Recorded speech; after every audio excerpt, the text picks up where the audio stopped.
আল্লাহর কত দয়া দেখেন। আল্লাহ যেমন এক নম্বর বন্ধু হবেন না, দুনিয়াতে চুরি করে ধরা পড়েছি, থানায় নিয়েছে ওসি, আমার নামটা চুরির তালিকায় নাম লিখে দিয়ে ফেলেছে, কালো তালিকা। আপনি 14 বার হজ করে ফিরে আসেন না কেন, আজীবন সেই থানায় আপনার নামটা কালো তালিকায় থেকে যায়। কিন্তু আল্লাহ বলেন, বান্দারে তুই চুরি করে ধরা পড়েছিস, তোর হাত কেটে দেওয়া হয়েছে। তুই ডাকাতি করে ধরা পড়েছিস, হাত পা কেটে দেওয়া হয়েছে। জেনা করে ধরা পড়েছিস, 100 দররা তোকে মারা হয়েছে। সুদের কারবার করেছিস, মদের কারবার করেছিস, আমার যে আইন কানুন অনুযায়ী তোকে শাস্তি দেওয়া হয়েছে, তওবা করে আমার কাছে মাফ চেয়ে নিবি। কালো তালিকায় নাম না রেখে জান্নাতের তালিকা আমি তোর নামটা লিখে দেব। তাহলে দুনিয়ার মানুষ আমার বন্ধু হবে? বন্ধু আমার কে? যখন কোন বান্দা আল্লাহর দিকে 1 হাত আগায়, আল্লাহ তার দিকে 10 হাত আগান। যখন কোন বান্দা হেঁটে হেঁটে আল্লাহর দিকে আসে, কোন বান্দা আল্লাহ তার দিকে দৌড়ে দৌড়ে যান। জোরে বলে সুবহানাল্লাহ। আল্লাহ বলছেন, বান্দার আমি তোকে জান্নাত দিতে চাই, তুই তো জান্নাত নিতে চাস না বান্দা, আমি তোর জন্যই জান্নাতটা রেখে দিয়েছি। আমার ভাইয়েরা, সেই জান্নাতের মধ্যে এরকম পচা মদ থাকবে নাকি? যে মদগুলো খাই, মদ খাই কি তাল না মাতাল? তাল না মাতাল? মাতাল। তবে হ্যাঁ, সাহাবীরা কিন্তু মদ খেয়েছেন প্রাথমিক জীবনে। আবার ভাববে না সাহাবীরা খাইছে আমরাও খাই, ভুল বুঝবে না। এই কথা আবার কেটে দিবেন না, বাইরে যে ইউটিউবাররা তো আসছে, বুঝলেন নাই? এদের তো কাম তো উল্টা পাল্টা। এই ঠিক, সব ঠিক না, সবার না, কিছু বে ঠিক আছে। সাহাবীরা প্রাথমিক যুগে মদ খেয়েছেন, তবে হ্যাঁ সবাই খান নাই। যেরকম খিয়ারকুম ফিল জাহিলিয়া খিয়ারকুম ফিল ইসলাম, সাইয়েদনা আবু বকর এবং ওমর রাদিয়াল্লাহু আনহু তারা জাহেলি যুগেও জেনার কাছে যান নাই, মদের কাছে যান নাই। ইসলামী যুগে তো তারা শ্রেষ্ঠই ছিলেন। আল্লাহু আকবার। একবার সাইয়েদনা আলী মাগরিবের নামাজ পড়তে গেছেন, তার আগে তিনি মদ্যপান করেছেন। ওই সময় মদটা হারাম হয়নি। নামাজে দাঁড়ায় গেছেন হযরত আলী রাদিয়াল্লাহু তাআলা আনহু, নামাজ শুরু করেছেন। সূরা ফাতিহার সঙ্গে লাগায় দিয়েছেন সূরা কাফিরুন। সূরা কাফিরুনে তো লা শব্দটা বেশি এসেছে, সব লা বাদ গেছে মদের ঠেলায়। কুল ইয়া আইয়ুহাল কাফিরুন লা আ'বুদু মা তা'বুদুন, লা বাদ গেছে, আ'বুদু মা তা'বুদুন। সব পেঁচ লেগে গেছে, সব না হা হয়ে গেছে। আয়াত নাযিল হলো, লা তাকরাবুস সালাতা ওয়া আনতুম সুকারা, নেশাগ্রস্ত অবস্থায় তোমরা মদের কাছে যেও না, নেশার কাছে যেও না। কার কথা? আবার এই আয়াতটা আরেকটা আয়াত দিয়ে আল্লাহ তাআলা চূড়ান্ত আকারে এটাকে জানিয়ে দিলেন। সর্বশেষ আয়াতে কি বলা হলো? ইন্নামাল খামরু ওয়াল মাইসিরু ওয়াল আনসাবু ওয়াল আজলাম রিজসুম মিন আমালিশ শাইতান। মদ পান কার কাম? যেরকম কার কাম? এটা আমার ওয়াজ না আল্লাহর ওয়াজ? আমার হুকুম না আল্লাহর হুকুম? হুজুরদের কথা না আল্লাহর কথা? আল্লাহর কথা। শয়তানের কাজ হলো মদ খাওয়া। মদ খাইলে পরে ব্রেন ঠিক থাকে না, মাতাল হয়ে যায়। দেখেন না, কয়েকদিন আগে, কয়েক মাস আগে কোন যেন একজন কইল, কি যেন ইসলাম নিয়ে কি কইল না, কইছে না, কথা কইছে না, খাইছে মদ। কি খাইছে? একজন ডাক্তার মানুষ, চিকিৎসকরা সাধারণত কখনো উশৃঙ্খল হয় না, খুব কম উশৃঙ্খল হয়।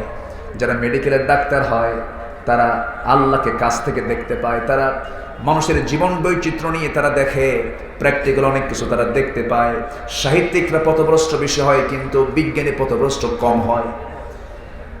ডাক্তাররা অভদ্র হয় না, কিন্তু এই যে অভদ্রতা তার মুখ থেকে বের হয়েছে, ইসলাম নিয়ে কটাক্ষ করেছে, কথাগুলো বের হওয়ার পেছনে মূল কারণ হলো মাথায় কিছু নাই, খায়া খায়া খালি ঢালছে, খালি কি ঢিকি কি ঢালছে। শুধু মদ খাইলে তো হোশ থাকে না। এক মদারু মদ খাইছে, মদ খায়া শেষ রাতের দিকে দরজায় এসে ডাকতেছে। বউ তো টের পাইছে যে ও লোড হয়ে আসছে। বউ তো জানে স্বামী আমার কেমন, আবার স্বামীও জানে বউ আমার কেমন। ঠিক কি না? এটা কিন্তু বিশাল একটা দিক। আজকে অধিকাংশ পরিবারের স্বামী স্ত্রীর মধ্যে কি মিল আছে? আগের দাদি আর দাদার মধ্যে যে মিলটা ছিল, সে মিল কি এখন ভাই ভাবিদের মাঝে আছে? আসতে বলবেন না আছে? নাই। কেন নাই? ইসলাম নাই। কেন নাই? ইসলাম নাই। তো মদের বোতল খায়া লোড হয়ে দরজার কাছে চলে আসছে। বউ এখন চিন্তা করে, আমি দরজা খুলতে গেলে তো থাপ্পড়ও মারতে পারে।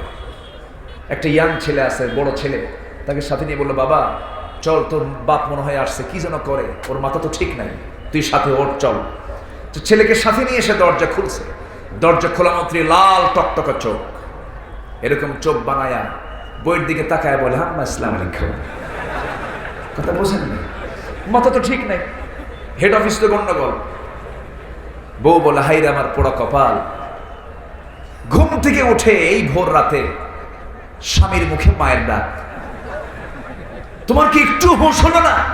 যুবক ছেলের সামনে তুমি দাঁড়ায় আমারে এরকম করে ডাকো। যুবক ছেলের দিকে তাকায় বলে, দুলা ভাই আসসালামু আলাইকুম। তো বিষয়টা হলো, তো ওটা ওর দোষ না, ও যে খাইছে।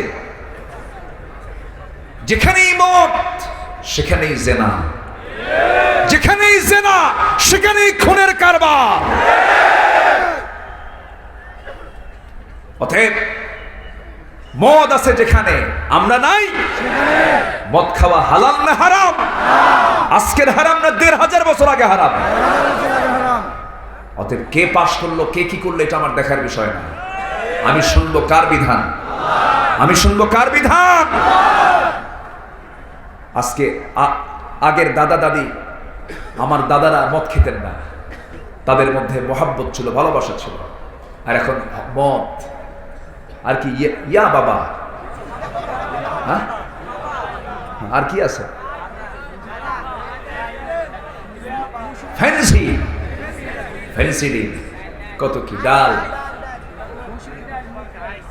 আচ্ছা যাই হোক, কক্সবাজারের দিকে বলে ইয়াবাকে বলে দানা, দানা দানা দানা বলে। কে কিসের ব্যবসা করে? কে দানার ব্যবসা করে। সম্মানিত ভাইয়েরা, যুব সমাজ ধ্বংসের একটা মহা চক্রান্ত চলছে। যুব সমাজ, এই চক্রান্তে তোমরা পা ফেলো না, ফাঁদে পা দিও না। তোমার জীবন যৌবনের দাম কে দিয়েছেন? আল্লাহ দিয়েছেন। তোমার সামনে আলিয়া হাজির হবে, তোমার সামনে মদের বোতল হাজির হবে। তুমি বলবে, ইন্নী আখাফুল্লাহ, আমি কাকে ভয় করি? আমি কাকে ভয় করি? আল্লাহকে ভয় করি। আল্লাহ তাআলা যুবকদের জন্য সূরা ইউসুফ দিয়েছেন, আর যুবতীদের জন্য সূরা মারিয়াম দিয়েছেন।